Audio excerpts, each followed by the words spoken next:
अभी थोड़ी देर पहले गृह मंत्री अमित शाह ने यहाँ पर डोर टू डोर कैंपेनिंग की है और उसके बाद हमने सोचा कि आखिर देवबंद के लोगों से पूछा जाए कि क्या चुनावी बयार चल रही है, किस ओर चल रही है, उनके जहन में इस वक्त क्या चल रहा है और किन मुद्दों पर वोट किया जाएगा। ये जो आप देख रहे हैं दारुल उलूम, ये 1857 की क्रांति के बाद में इस मदरसे की स्थापना हुई थी और आज़ादी में, भारत की आज़ादी में यहाँ के जो बहुत सारे मौलाना हैं उनका बहुत बड़ा योगदान रहा है। तो इसके वजह से चूँकि स्कॉलर यहाँ पर तमाम सारे हैं, देश के अलग अलग हिस्सों से हैं, तो उनकी राय जानना बहुत ज़रूरी है। हमारे साथ में सबसे पहले हम बात करेंगे, देवबंद के पत्रकार भी हैं और कमल देवबंदी आपका नाम है सर जी। देवबंद में मुस्लिम आबादी, जो मुस्लिम मतदाता हैं वो निर्णायक हैं, तकरीबन 1,30,000 के करीब में हैं। ठाकुर जो प्रत्याशी हैं वो अब तक कैसे जीतते रहे? सबसे ज़्यादा ठाकुर प्रत्याशी 9 बार यहाँ पर जीते हैं, तो उसके जीत के पीछे क्या समीकरण है? पिछली बार यहाँ से बीजेपी के प्रत्याशी ने जीत हासिल की थी। देखिए, अगर बहुत शुरू से इतिहास को उठा के देखें आप आरंभ से, तो आपको पता चलेगा कि यहाँ सबसे ज़्यादा जीत कांग्रेस की हुई। अच्छा। और उसको संरक्षण प्राप्त यहाँ पर कांग्रेस के मुस्लिम नेतृत्व का था। अच्छा। और ख़ास तौर से मैं कहूँगा कि यहाँ पर जो जमीयत उलमा हिंद है, या मौलाना असद मदनी मरहूम रहमतुल्लाह अलैह थे, और जो दूसरे कांग्रेस के मुस्लिम्स थे, उन्होंने खुद ना चुनाव लड़कर सदैव ठाकुर बिरादरी को यहाँ पर चुनाव लड़ाया, और इसलिए ठाकुर जो हैं यहाँ पर हमेशा जीतते रहे हैं। मेरी नज़र में प्रमुख कारण जो है वो ये है। अच्छा जी, वरना अगर आप देखेंगे तो शैक्षिक योग्यता की एतबार से ठाकुर महावीर सिंह मात्र 5वीं पास थे, लेकिन उसके बावजूद एक सेकुलर जहन है, एक एकता थी, एक अखंडता थी, एक भाईचारा था, और साथ में मिलकर चलना था। प्रदेश को और देश को प्रगति देनी थी, हिंदू मुसलमान को कोई फ़र्क नहीं था। तो कभी मुस्लिम्स ने इसका फ़र्क महसूस ही नहीं किया कि ये ठाकुर हैं। उन्होंने अपना नेतृत्व और अपना नेता उन्हें स्वीकार किया। 4 तारीख को यहाँ पर योगी आदित्यनाथ आए थे, ATS सेंटर की उन्होंने स्थापना की। उन्होंने कहा कि पिछली सरकारों ने आतंकवादियों को पाला है और वो ATS की स्थापना करके आतंकवादियों को ठोकेंगे। इस बयान की बड़ी चर्चा हुई। आप लोगों के बीच में इसको लेकर कैसी चर्चा है? देखिए, वो प्रदेश के मुखिया हैं और ठोकने का उन्हें हक है। अगर उन्हें कहीं आतंकवाद दिखाई देता है और वो ठोकते हैं तो हम रोकने वाले कौन हैं? अच्छा, बिल्कुल नहीं रोक सकते हैं। और एक चीज़ और, दारुल देवबंद, जमीयत उलमा हिंद और देवबंद वो पहली जगह है जिसने आतंकवाद के खिलाफ जो है यहाँ पर एक सेमिनार किया था। तो हम तो हमेशा से आतंकवाद के खिलाफ हैं। तो और अगर वो ठोकने के लिए ATS सेंटर बना रहे हैं तो स्वागत है उसका। आप क्या काम करते हैं? मैं तो अभी पढ़ाई कर रहा हूँ। क्या पढ़ाई कर रहे हैं? MA कर रहा हूँ। अच्छा, MA।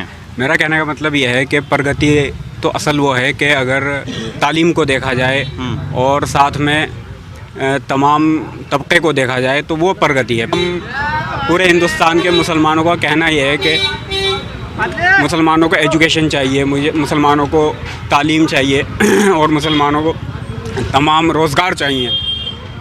तो इसमें जो है सरकारों का भी हिस्सा है जिन्होंने हमें पीछे छोड़ दिया है, बहुत ज़्यादा पीछे छोड़ दिया है। तमाम सारा हिंदू मुसलमान एक सांप्रदायिक ध्रुवीकरण की बात होती है, तो उसको लेकर क्या आप लोगों के क्या सोचते हैं उसको लेकर में? इसके लिए यही सोचते हैं कि जो इस तरीके से नफरतबाजी कर रहे हैं और इस समाज में जो नफ़रत को फैला रहे हैं, तो इससे मतलब ये है कि तरक्की नहीं होने पाएगी। जैसे कहते हैं कि हम हिंदुस्तान को विश्व गुरु बनाना चाहते हैं, है ना, पूरे दुनिया में बिल्कुल इसको चमकाना चाहते हैं, विश्व गुरु बनाना चाहते हैं। तो इस तरीके से थोड़ी बनेगा विश्व गुरु। ये यहाँ जब नफ़रत को फैलाएंगे, नफ़रत को बढ़ावा देंगे, तो कैसे तरक्की होगी देश की?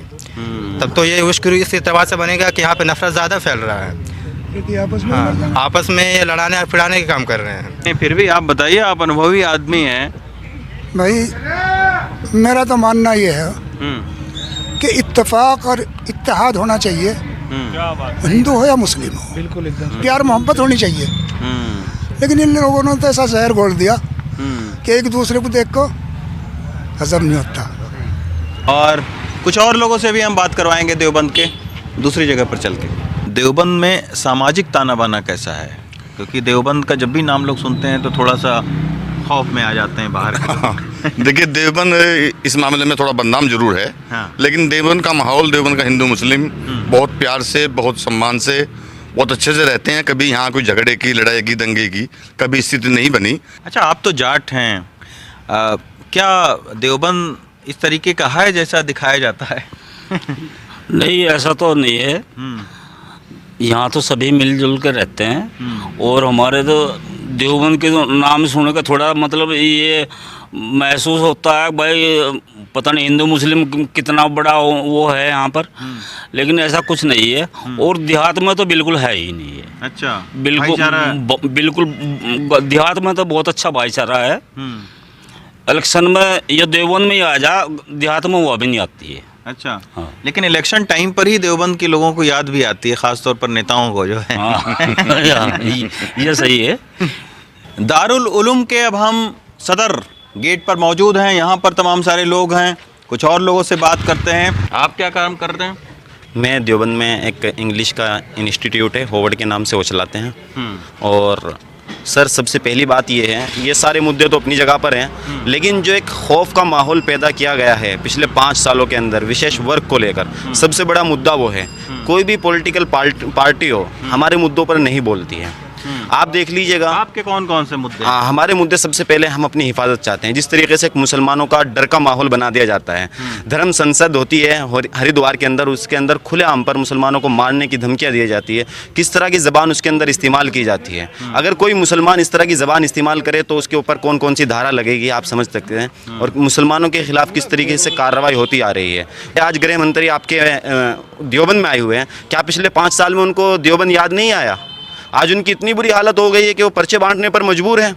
अगर वो विकास किए होते और यूपी के अंदर विकास होता, कोरोना काल में सही से निपटा जाता, तो आज उनको ये ज़रूरत महसूस ना होती। विकास के मुद्दों पर बात करते हैं। लेकिन यहाँ पर एक सेंटर अभी खोला गया है, 4 तारीख को आए थे मुख्यमंत्री, ATS का सेंटर बता रहे खोला गया है। सर, ATS सेंटर को जहाँ तक के लेके बात है, हम उस फैसले का स्वागत करते हैं, लेकिन ATS सेंटर सिर्फ देवबंद में ही नहीं खोला गया।